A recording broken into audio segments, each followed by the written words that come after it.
ವೀಕ್ಷಕರೇ, ಇಂದು ನಾವು ಒಂದು ಕುತೂಹಲ ಫಲಶಾಸ್ತ್ರವಾದ ಮಚ್ಚೆ ಅಥವಾ ಮೋಲ್ಸ್ ಅಥವಾ ಚುಕ್ಕೆ ನಮ್ಮ ಅಂಗೈಯಲ್ಲಿ ಇದ್ದರೆ ಏನು ಫಲ ಎಂಬುದರ ಬಗ್ಗೆ ಈ ವಿಡಿಯೋದಲ್ಲಿ ತಿಳಿಯೋಣ. ಮಚ್ಚೆ ಅಥವಾ ಮೋಲ್ಸ್ ಸಂಪೂರ್ಣ ಫಲದ ಮಾಹಿತಿಗಾಗಿ ಈ ವಿಡಿಯೋವನ್ನು ಕೊನೆಯ ತನಕ ವೀಕ್ಷಿಸಿ. ವೀಕ್ಷಕರೇ, ಸಾಮುದ್ರಿಕ ಶಾಸ್ತ್ರದಲ್ಲಿ ಅಂಗೈರೇಖೆಗಳು ಯಾವ ರೀತಿಯಲ್ಲಿ ವ್ಯಕ್ತಿಯ ಗುಣ ಹಾಗೂ ಅವಗುಣಗಳನ್ನು ಹಾಗೆ ಯೋಗಗಳನ್ನು ತಿಳಿಸುತ್ತವೆಯೋ ಅದೇ ರೀತಿ ಅಂಗೈ ಮೇಲೆ ಹಾಗೂ ಬೆರಳುಗಳ ಮೇಲೆ ಮತ್ತು ಪರ್ವಗಳ ಮೇಲೆ ಇರುವಂತಹ ಮಚ್ಚೆಗಳು ಅಥವಾ ಮೋಲ್ಸ್ಗಳು ವ್ಯಕ್ತಿಯಿಂದ ವ್ಯಕ್ತಿಗೆ ವಿಭಿನ್ನವಾಗಿರುತ್ತವೆ, ಹಾಗೆ ಬೇರೆ ಬೇರೆಯಾದ ಫಲವನ್ನು ನೀಡುತ್ತವೆ.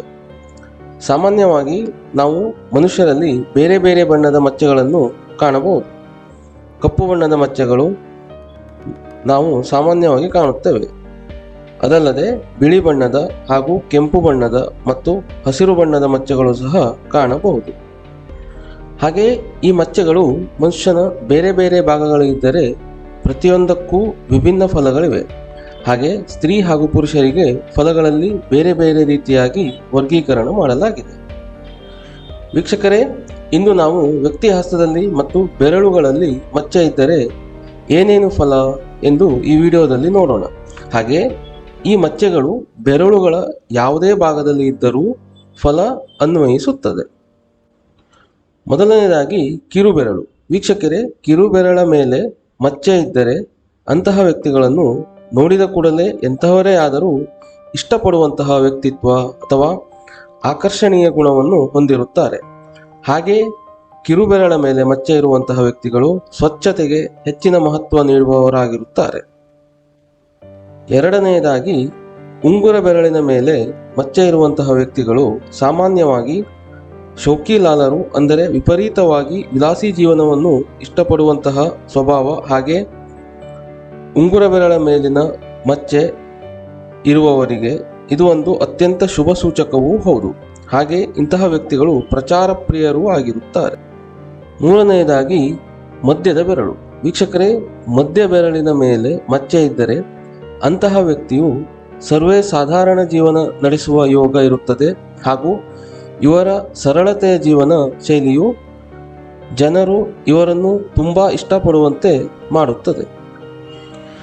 ನಾಲ್ಕನೆಯದಾಗಿ ತೋರು ಬೆರಳ ಮೇಲೆ ಮಚ್ಚೆ ಇದ್ದರೆ ಈ ಚಿತ್ರದಲ್ಲಿ ತೋರಿಸಿದ ಹಾಗೆ ಮಚ್ಚೆ ಇದ್ದರೆ ಅಂತಹ ವ್ಯಕ್ತಿಗಳು ಸ್ತ್ರೀ ಆಸಕ್ತಿಯುಳ್ಳವರಾಗಿರುತ್ತಾರೆ. ಹಾಗೆ ಕಾಮವಾಂಛೆ ಇವರಲ್ಲಿ ಜಾಸ್ತಿ ಇರುವ ವ್ಯಕ್ತಿಗಳಾಗಿರಬಹುದು. ಇನ್ನು ಐದನೆಯದಾಗಿ ಹೆಬ್ಬೆರಳ ಮೇಲೆ ಮಚ್ಚೆ. ಹೆಬ್ಬೆರಳ ಮೇಲೆ ಮಚ್ಚೆ ಇದ್ದರೆ ಅಂತಹ ವ್ಯಕ್ತಿಗಳು ಹೆಚ್ಚು ಮೊಂಡು ವಾದವನ್ನು ಮಾಡುವವರು, ತರ್ಕ ಮಾಡುವವರು, ಹಾಗೆ ತಮ್ಮ ವಾದವೇ ಸರಿ ಎಂದು ವಿಚಿತ್ರವಾದ ಮಾಡಿ ಸಾಧಿಸುವ ಸ್ವಭಾವ ಹೊಂದಿರುವಂತವರಾಗಿರುತ್ತಾರೆ. ಹಾಗೆ ನೋಡಲು ಅವರು ತುಂಬಾ ಗಂಭೀರ ಸ್ವಭಾವದ ವ್ಯಕ್ತಿಗಳಾಗಿರುತ್ತಾರೆ. ವೀಕ್ಷಕರೇ, ಈಗ ಬೆರಳುಗಳ ಮೇಲೆ ಮಚ್ಚೆ ತಿಳಿದುಕೊಂಡೆವು. ಹಾಗೆ ಮುಂದುವರೆದು ಅಂಗೈ ಪರ್ವಗಳಲ್ಲಿ ಎಲ್ಲಿ ಮಚ್ಚೆ ಇದ್ದರೆ ಶುಭ ಎಂದು ತಿಳಿಯೋಣ. ಈ ಚಿತ್ರದಲ್ಲಿ ತೋರಿಸಿದ ಹಾಗೆ ಅಂಗೈ ಮಧ್ಯಭಾಗದಲ್ಲಿ ಮಚ್ಚೆ ಇದ್ದರೆ ಅತ್ಯಂತ ಶುಭ. ಹಾಗೆ ಬೇರೆ ಯಾವುದೇ ಪರ್ವಗಳ ಮೇಲೆ ಇದ್ದರೆ ಅಂತಹ ಶುಭ ಫಲವನ್ನು ನೀಡುವುದಿಲ್ಲ. ವೀಕ್ಷಕರೇ, ಅಂಗೈ ಮಧ್ಯಭಾಗದಲ್ಲಿ ಮಚ್ಚೆ ಇದ್ದರೆ ಅಂತಹ ವ್ಯಕ್ತಿಗಳಿಗೆ ಐಶ್ವರ್ಯ ಹುಡುಕಿಕೊಂಡು ಬರುವುದು. ಹಾಗೆ ಇದನ್ನು ರಾಜ ಸಮಾನ ಐಶ್ವರ್ಯ ಯೋಗ ಎಂದು ಹೇಳುತ್ತೇವೆ.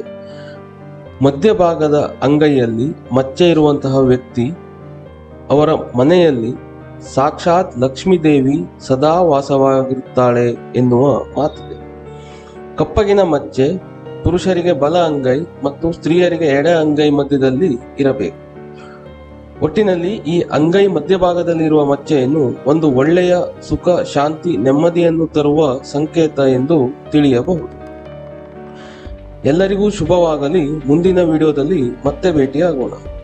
ನಮ್ಮ ಈ ವಿಡಿಯೋ ಇಷ್ಟ ಆದರೆ ನಮ್ಮ ಚಾನೆಲ್ ಅನ್ನು ಲೈಕ್ ಮಾಡಿ, ಶೇರ್ ಮಾಡಿ ಮತ್ತು ಸಬ್ಸ್ಕ್ರೈಬ್ ಮಾಡಿ.